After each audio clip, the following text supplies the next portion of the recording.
San José Poetry Festival 2020 is presented by Poetry Center San Jose and is sponsored in part by Festival and Cultural Affairs grants from the city of San Jose, a grant from SV Creates in partnership with the County of Santa Clara and the California Arts Council, funding from poets and writers, and with support from Ann and Mark's Art Party and the Center for Literary Arts.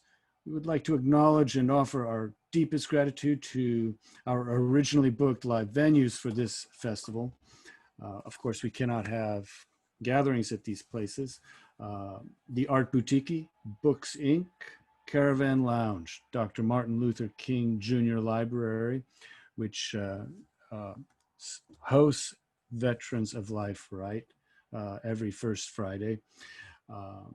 Forager, History San Jose, Recycle Bookstore, and Works San Jose Art and Performance Center. And of course, to all of you, most critical, our membership that makes our home at Markham House possible, and all of these events and workshops possible through the year. We greatly appreciate your support and would encourage you to, if you can, support your local arts organizations here in Santa Clara County. With that, I would like to now bring to you two people that have been instrumental over the years, bringing to you Veterans of Life Right. Amy Meier, who is a board member of Poetry Center San Jose, grew up in New York City and now lives in San Jose, California, of course. In 2015, Amy founded Veterans Right, currently meeting once a month in San Jose State University's Dr. Martin Luther King Library. She has been published in Caesura, Porter Gulch Review, and online in Portside. I'd also like to thank our board, which includes not just Amy, but Bill Cazzini, who is here as co-host. He is our treasurer and editor-in-chief of Caesura. Our newest board member, Brandon Liu, Shaka Campbell, Scorpiana Excellent, who is our slam master for the San Jose Poetry Slam, Nils Peterson, our founder and founder extraordinaire up in Seattle, Washington. Also would like to thank Lisa Medley, Lisa with Linda Lappin, our co-curators of Third Thursday over at Willow Glen Library. And Joe Miller, who is branding and marketing and works with Bill on Caesura, providing the beautiful covers. I bring you now Jeffrey Leonard, who served in the U.S. Army between 1966 to 1968. Drafted out of San Jose State, he trained as a 11C40, leaving the service as an E5. He is a 12th generation descendant of men who have served in every major conflict dating back to pre-revolutionary America. A survivor of the Vietnam era, he is drawn to the stories of our returning soldiers and how their lives unfold after they remove the uniform. I give you now, Jeffrey Leonard, please, a warm welcome. Love you, Jeffrey. Welcome. Let me give you a big heart here. There you go. Thank you very much, Rob and Bill, for assisting my group, my wonderful featured readers tonight. We want to express our deep thanks to Poetry Center's their continued support of Veterans of Life and their encouragement and effort on behalf of our upcoming. So to continue what Jeffrey was saying, we are so thankful to Poetry Center San Jose for the support, and also to the faculty and librarians at San Jose State who have given us a home and made us feel welcome. First reader will be Nick Butterfield. Nick says, "It's not the world that changes us, it's everything else. A true bibliography is dying 1,000 lives 1,000 times a day." Nick served in the USNR from 1983 to 1993. That's the reserves. And active duty during Operation Desert Storm, Desert Shield, 1990 to 1991. Nick has been working as a family practice nurse practitioner for 20 years with the Homeless Project and Gardner South County Community Clinic in Gilroy.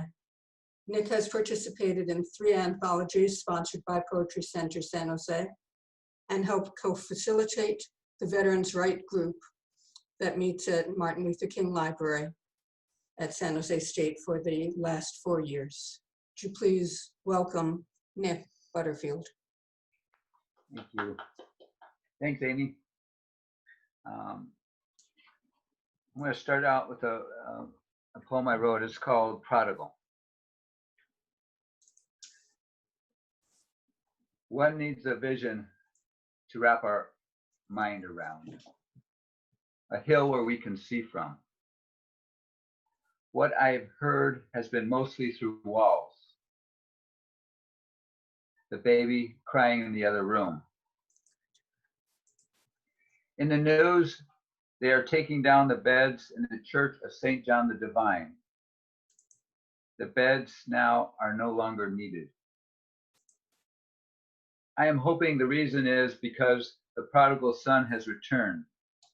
Not the world we imagined, but a vision we can wrap our arms around. Grateful, the son has returned with no cots on the floor or people dying to wrap our hearts around.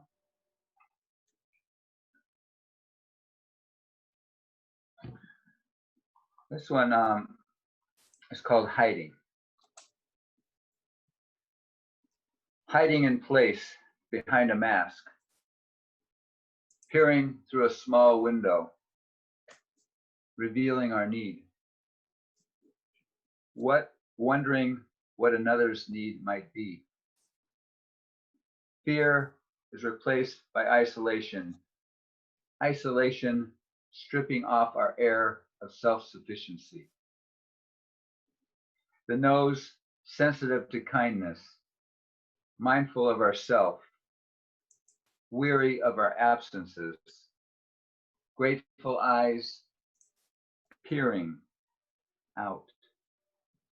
Someone familiar looking back at me. Let's see. This one, during the shutdown, I think it was April, my wife and I went to a cemetery, and we were spotted as we were leaving and kicked out by a lady without a mask. And I call this poem Social Grace. The graveyards are closed. I was hoping an angel would meet me there instead of someone telling me to leave. Would wrap her wings around me and never let me go. I left a rose and 2 calla lilies on a cross upon a saint. I told the Calvary we were just leaving as I made the great escape. I'm wondering why they thought it wasn't safe for us to be there. One already with the angels and me with saving grace.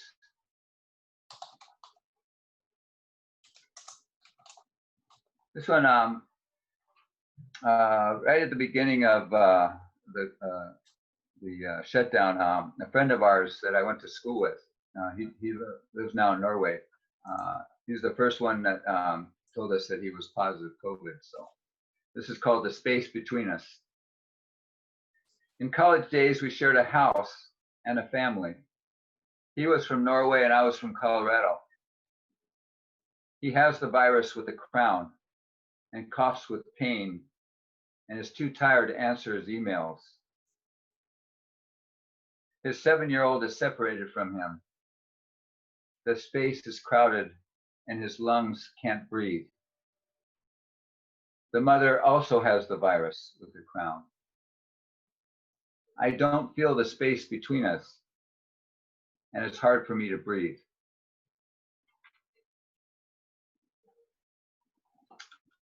Okay, so my last one, let's see if I can find it. I wrote this on Memorial Day. And let's see.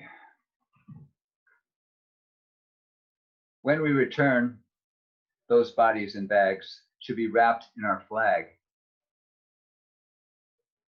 Our eagle should remind us in the US to be brave. Our leaders should be crying and scratching the earth. And when we return to what is normal, give thanks to those who washed your underwear and to the God who gave you mercy. And to those who you'll never see. Wrap them in linens and bury them in your prayers. That's it. Thank you.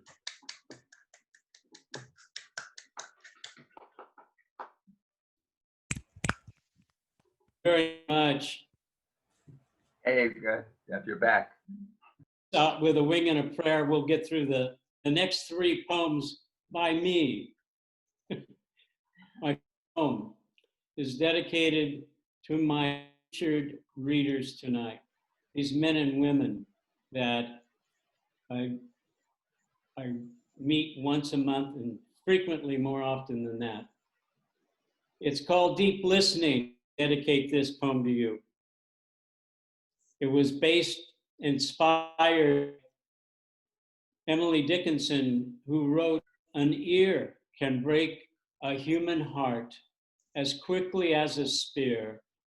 We wish the ear had not a heart so dangerously near." Deep listening. Oh, dear veterans, old and new, dear veterans of depressed and blue, I listen to your words, trying to learn what pains your heart, makes you burn. Deep listening practice is required for this.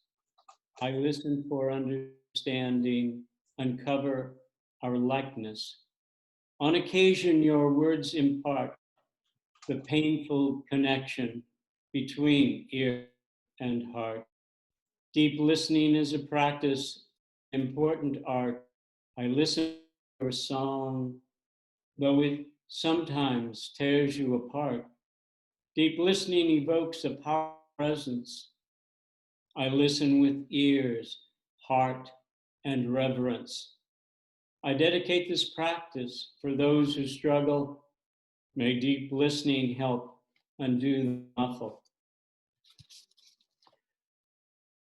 The following was written the second day of this new year. Oh, what I didn't know. I drew from the amazing poet Mary Oliver these lines: I could not be a poet without the natural world. Someone else could, but not me. For me, the door to the woods is the door to the temple. And with that, I wrote this poem called Sunrise to Sunset. It's a prose poem. Awake before dawn, I head outdoors to partake of a big sky meditation, sitting comfortably in a chair facing south. In the middle of my patio, to stare softly at the skies of sunrise. 3- and 4-story sycamores imprint themselves against the grayness of an overcast morning. Soon, my ears detect the sounds and aerial language of crows as they fly overhead, airborne in large squadrons headed south. So much talk. Love their conversations and experience a kind of being that is renewed every time I am fortunate to be present for this opera of cawing corvids. I find myself on the same day in Lodi, California. My wife and daughter have accompanied me to be present at sunset, observing the arrival of sandhill cranes, vacationers to the Delta fields and marshes during the winter. We make our way to an ecological reserve where these magnificent birds live in large flocks, executing the most graceful touchdowns, all the while making the most amazing bird call exchanges. For 30 minutes, as dusk falls, the reserve is a large outdoor concert hall for these majestic creatures. The area is drowned out by their calls to one another, and we are caught up in this current of avian language. Eventually, the 3 of us return to our car and head back to the city. But our minds and hearts have been transformed by this unique moment. Later, reflect on my day. The distinct cause of the crows in the morning and the trills of sandhill cranes at sunset connect the different languages we all produce to reveal the immediacy and mystery of existence. My final poem was written last month. It's titled Final Breath. Early August, I capture on my iPhone camera a last white clematis blossom clinging to its aging vine, recording its last breath of summer. On the following day, the 75th anniversary of an atomic bomb dropped in Hiroshima, all the white petals are missing from the plant. The synchronicity sends my heart-mind racing. I consider other last breath. I recall the countless counterfeit last breaths on the screens of cinema and TV. Words uttered friends in child of make-believe. You got me, Jake. I'm a gun. Then there's memory of my father's final breath in his sleep. Cousin Glenn's final audible sigh while being transferred from ICU. Or my 21-year-old tabby cat, Alex, expiring in my arms. Yes, I recall final. But a cop's knee in Minneapolis on a handcuffed George Floyd's neck produced a haunting, repeating refrain that frequents my thoughts months later. I can't breathe. I can't breathe. Pleaded a desperate man, gasping for what can't be seen. The whole world viewed in disbelief is closing. In more contained environment, terminal breaths of COVID-19 patients have numbers exceeding 193,000. Hospitals are war zones, infected, fighting to draw oxygen into the lungs. death comes to those who for weeks were placed intentionally in induced comas. Our last breath must come to each of us. How that culminating exhalation is for each of us a mystery.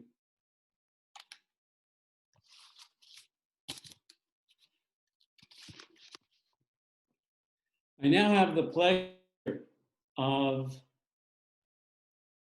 introducing you to G. Craig Edgerton, who came to San Jose in 1970 from Austin, Texas. He has worked as a small retail business owner, self-employed, financial planner, a financial consultant at Wells Fargo, and the executive director for the Silicon Valley Land Conservancy. He retired in 2017 and now is an amateur naturalist, having led many nature hikes throughout the South Bay. He's also a Marine Corp combat veteran from Vietnam, having served as an artillery forward observer with an infantry company. Recently taken up writing.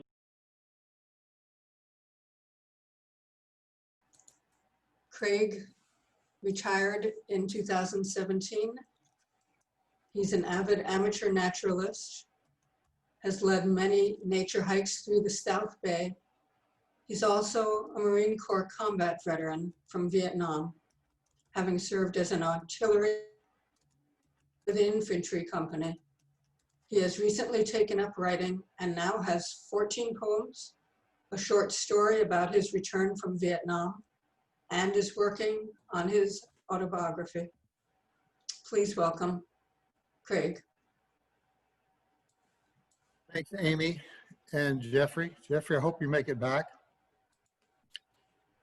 So I was very moved recently by the Black Lives Matter movement, and this poem came to me very quickly. It's called I Learned Better. As a kid, I ridiculed and teased Blackie, the black garbage man whose rickety old mule-drawn wagon collected our trash, until I learned better. Cowboys and Indians, heroes and savages, the white hat wins, feathers wilt. Cowboy, soldier, settler belong. Heathen Indian with no religion needs the white man to save him, until I learned better.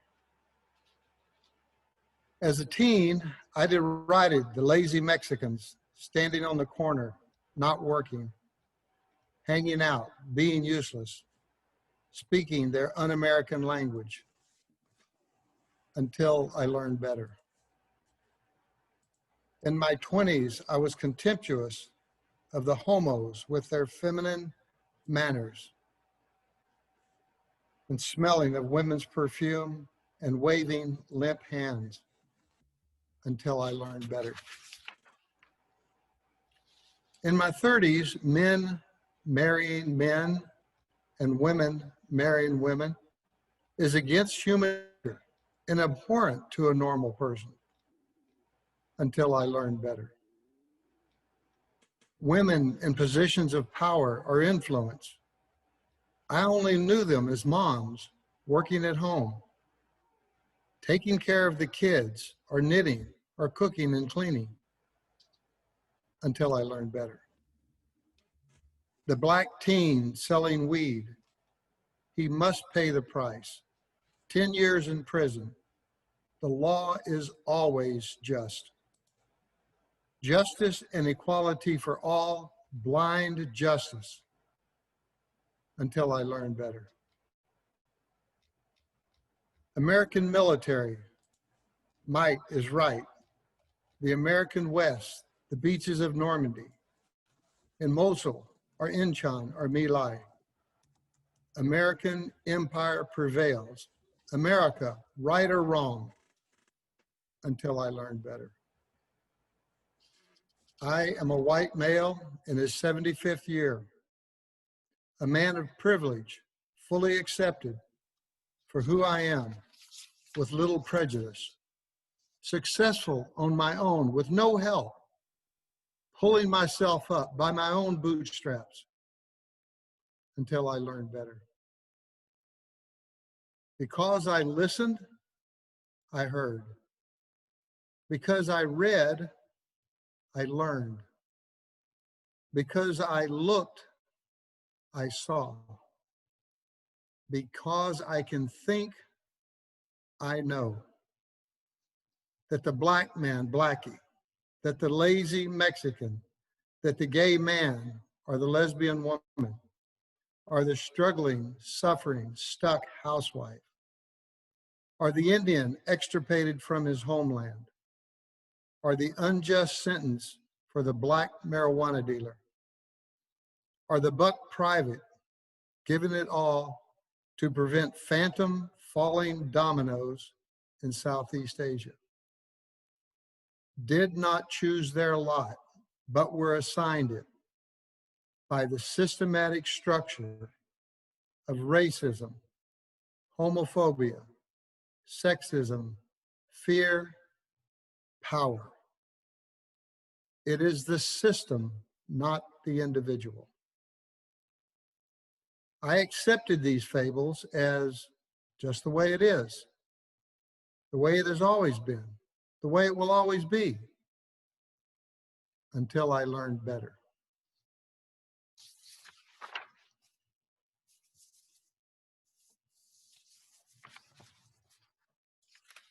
So next, I'm only doing 2 poems. The second poem is a little lighter. A few years ago, I belonged to a men's group. There was 9 of us, and quarterly, we would go somewhere and have a weekend together. So this is what happened in 1994 on one of those weekends. It's called Little Sister. I've never had a little sister, one I could protect and watch over, one who could look up to me as a friend and a brother. I've always wanted a little sister, so innocent and pure, running headlong into life, confident of her mission. It happened one year as I approached 50 years. She came to me very gently, almost without my knowing. The first time I saw her, we played together for a while. I knew she was special, but my own little sister? Sisters are but thoughts and ideas formed in the mind of the brother. Sister energy is completely understanding, totally forgiving, always available. My little sister, flowing over stones, is always chattering, letting her cold, clear water shape and form her home, carved from ancient hillsides. She emerges from deep in the earth, tickling the stone people with the ever-changing, yet always consistent, smooth flow of her fluid being. I and my brothers have played with you this day. You beckon us with your beauty, and we honor you with our love. But how could this delicate stream be called my little sister? Shouldn't we have the same mother? And who is our common father? We are both born of the earth, of that energy that shapes and forms our identity. Yes, the earth is our mother.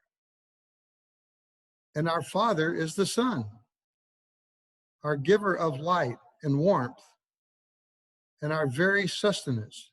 Yes, the sun is our father. So, little sister, I bask in your joy. I come to you to restore my mind, to learn of your teachers, teachings, and to honor our father and mother. Thank you.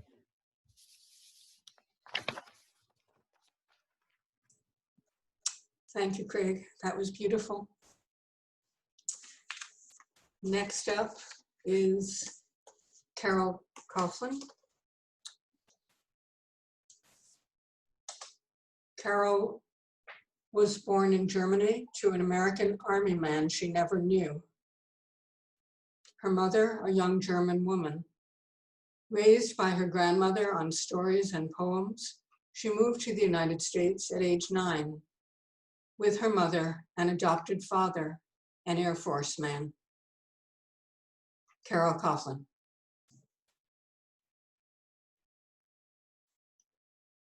Hi, everybody. I'm Carol Coughlin. I joined this group about 1.5 years ago, not realizing that most of the other members were poets, and very good ones at that. So I was kind of intimidated, and I went back to like my English 101 and was reading up on iambic pentameter and all the stuff that I thought poets should know. And I got overwhelmed. So I laid down to take a nap, and I immediately had a dream. So here's the dream. I'm sitting at a table with a man who seems to be my poetry mentor, and I'm doing all the talking about which way to go and how to do it. And I guess I'm going on and on. My husband's over there nodding his head. I can see that he's getting really frustrated, even angry with this whole approach and with me. Finally, he gets so frustrated, he slams his hand down on the table and says, "I've had it. I'm going over to Amy's place." So Amy, one of our hosts and the founder of the group, so I sent her an email and I told her about this. She wrote back, "That's really funny. Do I need to let the front gate know? Because I don't think he's here yet."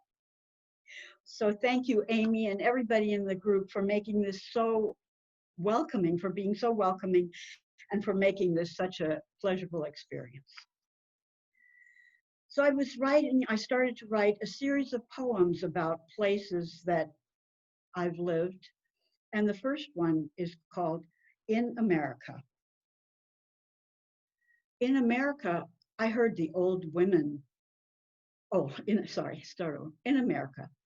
I heard the old women say, "In America, the streets are paved with gold." Sleepless anticipation. All I could see in my darkened room were shining streets, glowing buildings, the aurora borealis from my grandmother's stories come to life in my new home. Then we landed in New Jersey. I was 9. What did I know? My second poem, sometimes you start a poem and it takes you to an unexpected place. So that's what happened with this. I started watching a television show called Ancient Aliens on the History Channel. And the people who write about UFOs and extraterrestrials and stuff, now they call themselves ancient astronaut theorists. And my favorite one was a man named Giorgio Tsoukalos, so he's in the poem. So the poem is called Aliens, Illegal and Ancient. If we had an RV, I would drive it to Dallas, to Alien Con, just so I could see in person the ancient astronaut theorist Giorgio Tsoukalos and his out-of-this-world hair. I'm sure I would fit in with all the other alien hybrids, if being half German, half Italian counts. I was an alien once, not illegal though, because I had an alien registration number. So no one ripped me for my parents. They didn't sequester me, leaving me to cry for my parents alone. No food or water, too tired and weak to howl for compassion from somewhere. While some cruel, self-righteous biddy remarked, "Well, they should have known better than to come here illegally with their children." Instead, we drove to the Pentagon, where my adopted father's friend Luke changed my dad's military orders from Caribou, Maine to Tucson, Arizona, where I learned to swim, ride horses, and become the 4th grade tetherball champion.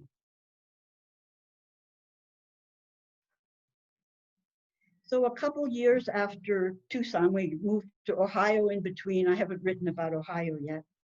And my dad was stationed at Ellsworth Air Force Base outside of Rapid City, South Dakota.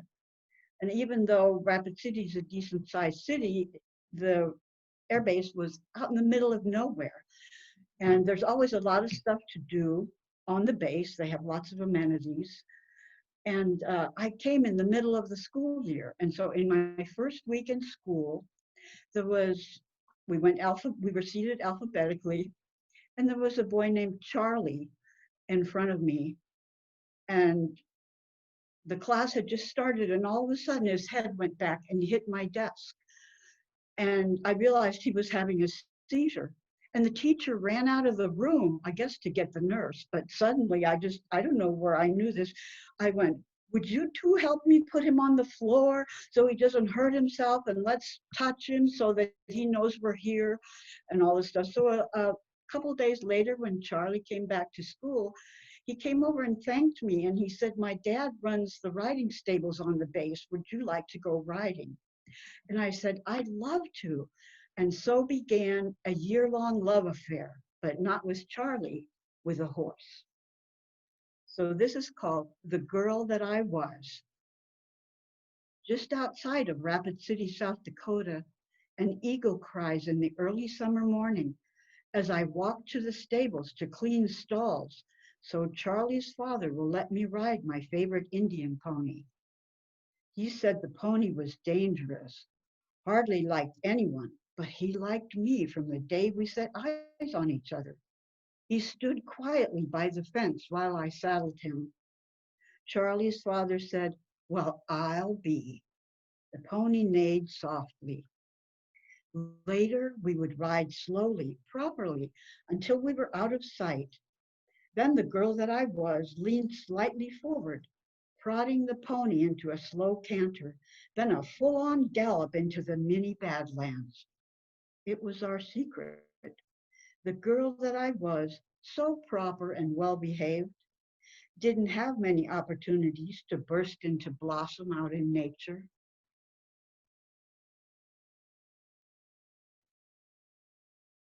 The last one is about San Francisco. And in the 1970s, there was a place called Winterland. It was a skating rink. And then the music promoter, Bill Graham, bought it and rehabbed it and made it into a music venue. And they had the Grateful Dead, and Jeffrey Leonard said he had seen Janis Joplin there. And that day, we went to see Foghat and Leonard Skinner. So, Free Bird in San Francisco, 1973. Hip hugger bell bottoms, pink halter top tied up to here, gold hoop earrings, snake bracelet, even my old peace sign ring, platform sandals so high, they launched me to almost 5'5". I heard the chorus of fathers everywhere. Young lady, you are not leaving this house dressed like that. Roger whistled under his breath. Jesse said, right on, man. I pointed to Dave. He picked it out. They snorted heroin together in Nam. Here they settled for weed. Gave me a dime bag to hold that day. The ACLU kept the guards from searching my purse. Hell, I didn't even smoke the stuff. They were already higher than kites. Just inhaling at Winterland almost kept them there. While Leonard Skinner rocked on. Free birds for just a few hours. I drove us home. Dave woke up, rolled another joint. War really screws people up, he said. They all nodded. Thank you. Thank you, Carol. That was wonderful. So looks like I'm next, and I'll introduce myself. So I grew up in New York City. Of course, I've been living in San Jose for quite a while. And in 2015, I had the honor of being able to start this group, Veterans Right, and a year ago, by request of the group, we have renamed ourselves Veterans of Life Right, with the understanding that anybody who thinks they should be in this group should be in the group. They don't need to have had war experience, or maybe everybody's got something that would define itself as war experience. And we currently meet once a month on the first Friday of the month in the Martin Luther King Library. So along those lines of,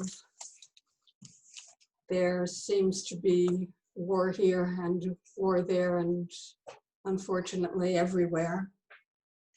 My first poem is called Praise Poem. Praise, precious children, learning to what to do when there is danger. There is always danger. What to do, what to say, what not to say. How to keep smiling, polite and friendly. How to keep the pain, the rage out of their eyes. Keep their hands visible. Praise families who teach them. Is your surname the family name of your ancestors' slave-owning oppressor? Is it progress when the last recorded lynching was in 1981, but Black boys and men can be murdered in broad daylight over and over and over by police sworn to protect and defend? Are the institutions broken or working exactly as they were designed to work? Praise the ones whose lives and deaths are the answers to these questions. Praise every morning you wake up hopeful, ready to take on another day. Praise every night you are not shot by police while sleeping in your own bed. Praise generations of backs bent in the shape of the arc of the moral universe. Praise patience, wearing thin. Praise every breath, strong, determined voices. Praise visible hands, raised in a fist.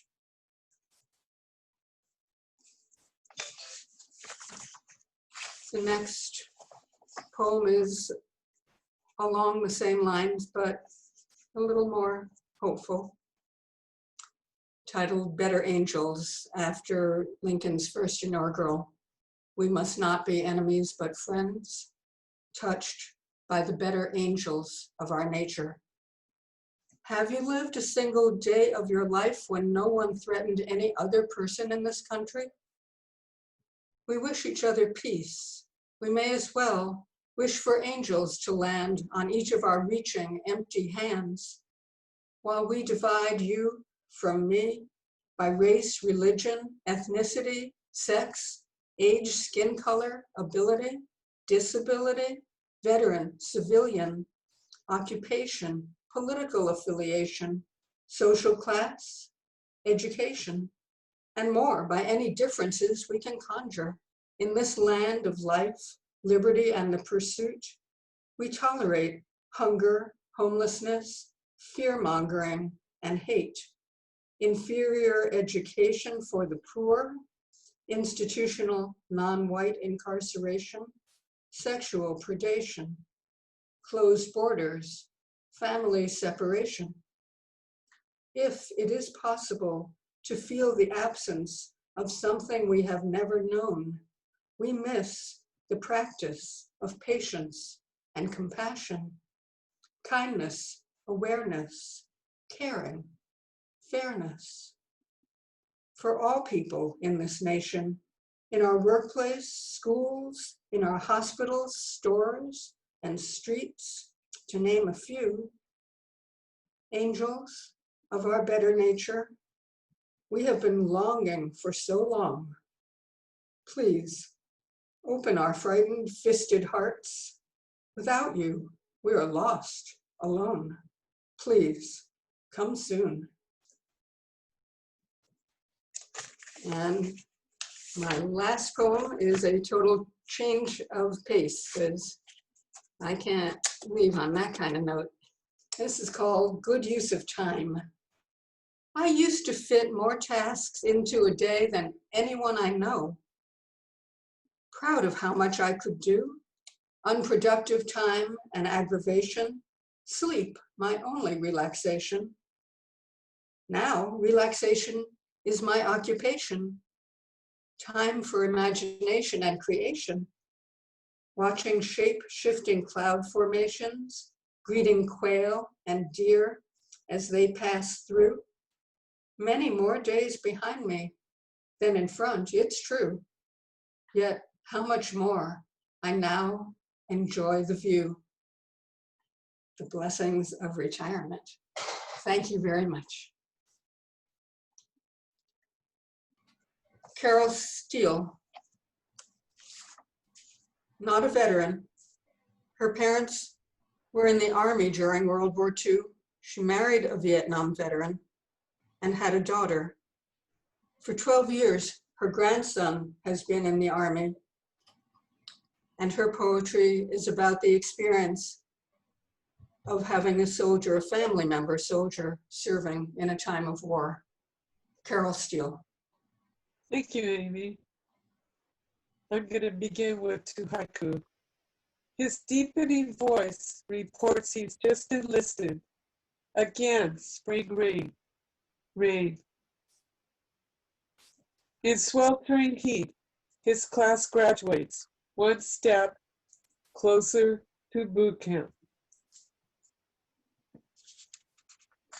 Since my grandson's in the Army, the hardest time is when I'm home alone.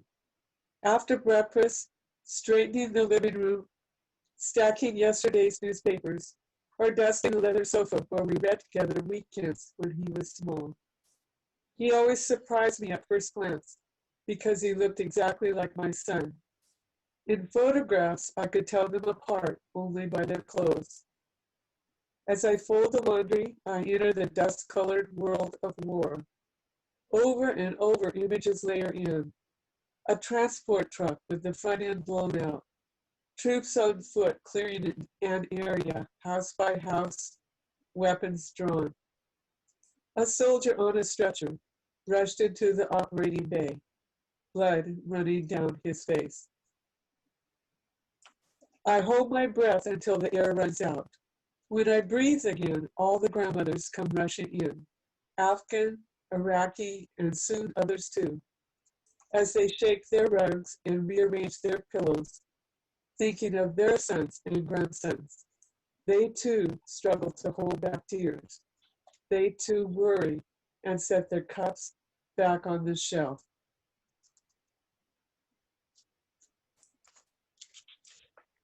Things I think about with my grandson in the Army. Mother always wore a man's watch with a brown leather band and kept the face turned to the inside of her wrist to protect it. The watch belonged to Wayne, her younger brother, who never came home from World War II. One day, Wayne, the top flight instructor, took a new pilot up on a routine flight.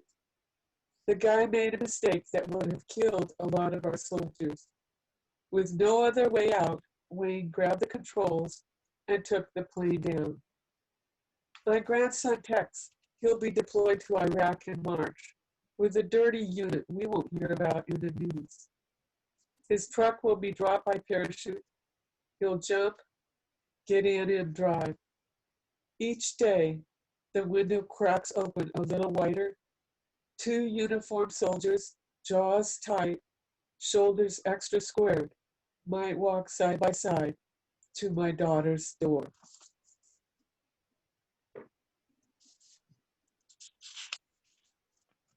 The next shipment, his mother asked, "What's the worst that could happen?" "Jail," he answered. Dustin is in charge of sending supplies. A truck full of t-shirts was ready to go when Special Forces called. They were surrounded, running out of ammunition. He started to unload the shirts when an officer ordered him to send them that day and the ammo the next. He ignored the order and sent the ammunition. Like a small town cop on a graveyard shift with bad coffee and a burger, trying to stay awake until dawn. He never knows when he'll get the call. Or the rest of us, waiting in line at the grocery or driving home late at night. We don't know when the moment will come or what hangs in the balance. The longest week. Dustin called and sounded terrible. He's going on a week's mission, but he can't say where. 2 of the trucks in the convoy have only street protection, and he's driving one of them. CNN reports that the U.S. returns control of Anbar province to the Iraqis next Monday. Will my grandson be there? I tense each time the phone rings. When I hear my daughter's voice, I can tell it's not bad news. I could talk to my friends, but then I would cry. Right now, I'm just trying to get through. Driving home today, jazz turned up on the radio. Afternoon sun filtered through the trees, and I felt happy. Half an hour had passed without thinking of him. We've made it through Friday now. 3 more days to go. Home for a while. When I put my arms around Dustin, I noticed his back was solid muscle now. He holds his 6'4" frame upright and is very polite. His voice has deepened. Dressed in gray drawstring pants and a sweatshirt with a black Sessions hat backwards on his head, he sits in Gales Deli with his mom and me. He fiddles with his breakfast burrito, takes a sip of coffee. I admire his wedding ring. Titanium, he says. Good for a soldier, I say. He talks about his upcoming training, a month of jump school on ice. It will hurt, he says, and I say, keep the muscle in your back. He says he hates how it smells in Iraq. His mom says war doesn't usually happen where it smells good. I say next time we'll ask him to send you where it smells like roses. He looks right at me and laughs. Eat, honey. You'll feel better, I say. He cuts his burrito and slowly eats half. A house divided. When my grandson was stationed in Iraq, his mother was at Safeway talking with a clerk who asked about him. The woman next in line said, if my son enlisted, I would feel like a complete failure. I told my friend my grandson joined the army. He pursed his lips, blew on his black coffee, and said, well, you'll never see him the same again. After deployment, my grandson got off the plane in Colorado in uniform to spontaneous applause. One man shook his hand, 20s folded inside. A few relatives were proud he wanted to enlist.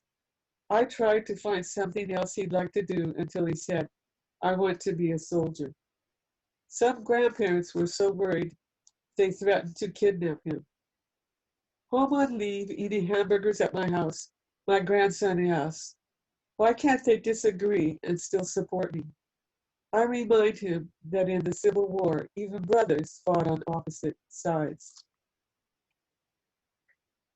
And this is the last poem I'll read.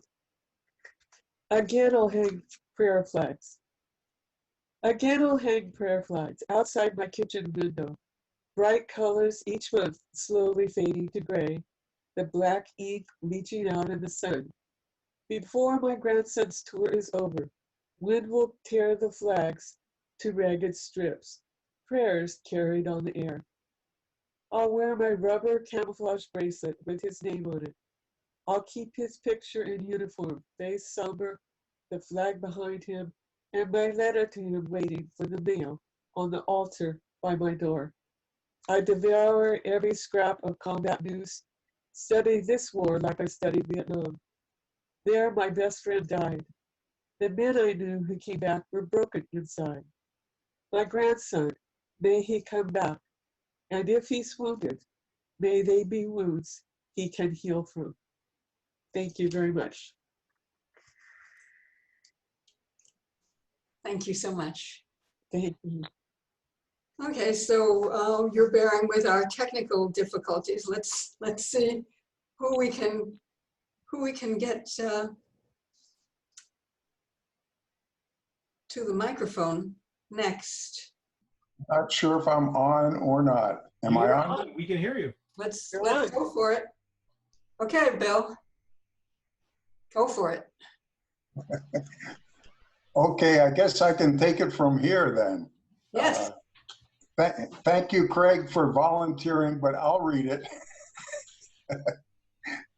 Okay, my poem is entitled The Boiloy Woods, and that's a jungle area just north of Saigon, about 30 miles north of Saigon, where basically we fought plenty of battles.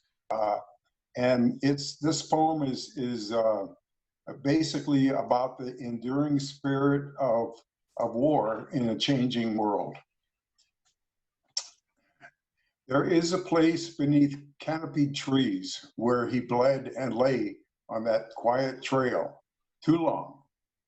His army left, his rifle rusted, the plastic shattering in the dappled air. As told, the tale was lie, the bullets real. His mother's anguish never healed. While the trees will fall and grow, no steps need trod the path to know.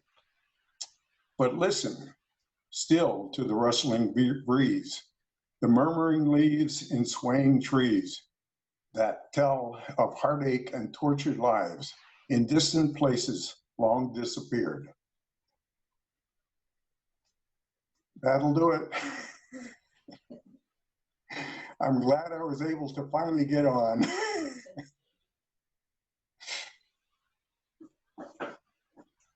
We're very glad you were able to get on now. We've got one other, Emilio Gallegos, a United States Marine Corps and Operation Iraqi Freedom veteran, Purple Heart recipient, and single father of two. He holds a Bachelor of Arts in English from San Jose State with a concentration in creative writing, and has previously worked in leadership with a men's ministry group while simultaneously directing youth ministry team. He's currently pursuing a Master of Fine Arts in Writing at California College of the Arts and serves as Vet Connect peer leader on the San Jose State campus. He has been invited to numerous high school campuses to speak and share his military and writing experiences, continues to work as guest presenter each semester to an upper division psychology class at San Jose State University, and progressively pursues personal healing through writing. That's what Emilio says. What we say is Emilio is one hell of a poet and our personal rock star, Emilio. Thank you. Thank you. I appreciate being here with everyone tonight. Thank you for attending. I'm going to share about 7 poems, a lot of shorter works. More so in the last year and a half or 2 years, I've been working with kind of living in the moment. Last Saturday, my family and I say celebrate. So we celebrated a 12-year anniversary of me driving over an IED, improvised explosive device, in Iraq. And so I found myself in the past couple of years kind of really living in the moment and doing a lot of poems a day, appreciating my time here and with my family. So most of these have been written recently, and the titles are just going to be the dates. It's been very memoirish for me for the past year and a half or so. So April 20th, 2020. The cancer of my ancestors pushing through my veins, methodically manipulating change and trains of thought, emancipation under a setting sun. Butterflies disguised as floating words, hidden. Origin stories and allegories, beating silent drums, listening hearts.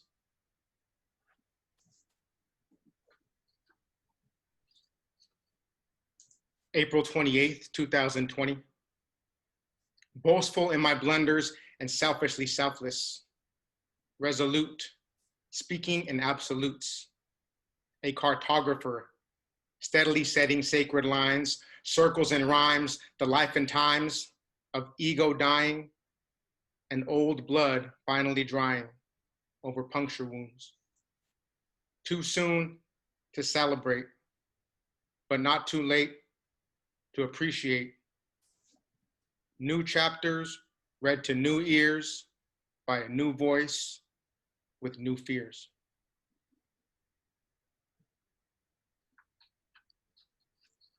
January 29th, 2020.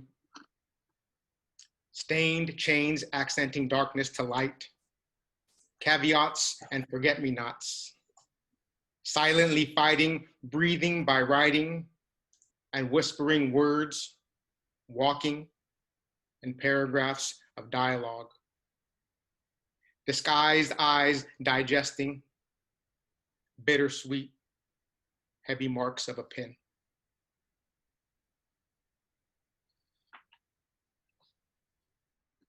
February 1st, 2020. Reflections of a setting sun burning bright on broken bottles. Optimistic observations. Writing in hindsight. Conjuring up connections, policking punctuation on paper. A blue period, now flashing bursts of color. A pen drops like a pungent odor. Eyes and eggs. Prescriptions, protection, and healing. The melting point of ice.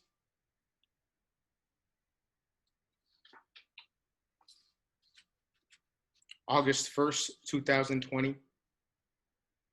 Right now, I am remembering the instrumentation of personal condemnation, strumming the traumatic strings of exploding things and the moments that bring sorrow to my tarnished name. Eloquent examples of elongated suffering, villainizing my own shame. Sweet songs sung in somber keys, minor chords pulling major pleas for forgiveness. This is the oldest piece I'll share today.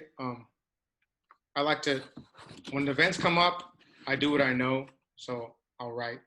This was written Veterans Day last year. So Veterans Day, November 11th, 2019. And it's titled, The Fog Wins. The remedy to the longevity of recovery isn't easy to come by. And I've often asked myself, why does the sky shine bright? Why are cumulus clouds such a comforting white? And why can't I sleep comfortably at night? And why hasn't this fucking fight ever ended? Why have I pretended that I'm doing great and feeling fine when 9 out of 10 days are clouded by a haze of numbness? And my left ear constantly rings. And the things going on in the left part of my neck reflect the tension in my brain. Or at least that's what my mind is saying to myself during these almost daily talks when walks out of my apartment feel like stepping off to a mission. And the transition from sergeant to civilian feels like a million needles pushing through the heels of my shoes. When the heavy days come in 2s and 3s, choosing to seize the day or carpe that diem gets lost in the shift from AM to PM. And here I am again, trying to begin to separate the victories from the sin and spin around in my own private mirror to get a clearer picture of the grace on my face, struggling to embrace what I see in my reflection. Because this moment of introspection carries the heavy weight of expectation and personal pride. Tilling the cold soil of toil and hot desert sand, my left hand goes numb and my right clenches tight. And despite hours of therapy and pages of stuck point logs, the fog wins. This is the last piece I'll share today, January 15th, 2020. gray skies, white clouds, indifferent to the idea of being alone.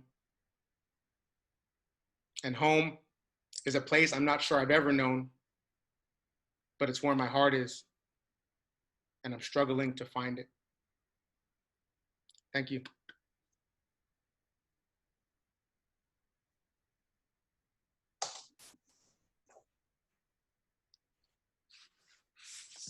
Thank you, Emilio. So powerful, as always. Thank you all.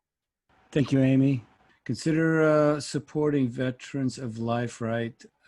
They have a project, an anthology of their work that we are currently supporting. And I've just put in the chat box a link so that you can get a better idea of what the project's about, their work as an anthology with visual art.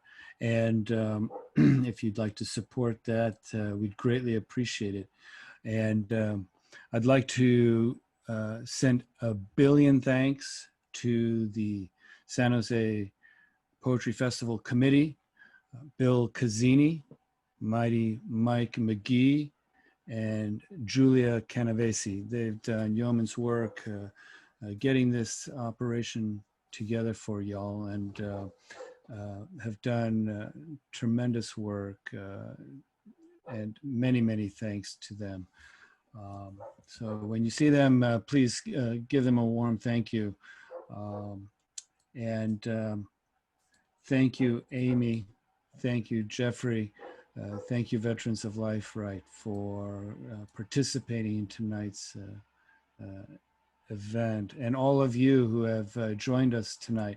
I'm going to like to have Bill Cazzini unmute you all so that we can hear all of your voices chiming in to thank our Veterans of Life Right.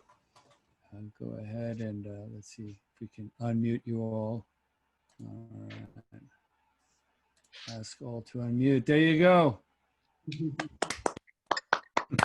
Great job, Yay, everyone. thank you. That was awesome. There's Mike, Mighty Mike up in the corner. Would also like you all to, if you're in San Jose, write your council member, asking them to support the arts. And if you would be so kind to support your favorite arts organization, re-upping membership, that would be great. Yes, thank you, Amy. Thank you, Jeffrey, for supporting Veterans Right, Veterans of Life Right at the library. And wonderful work presented today, much heart. And hope to see you all tomorrow at the Small Press Fair or at the Slam. And be well and be safe, everyone.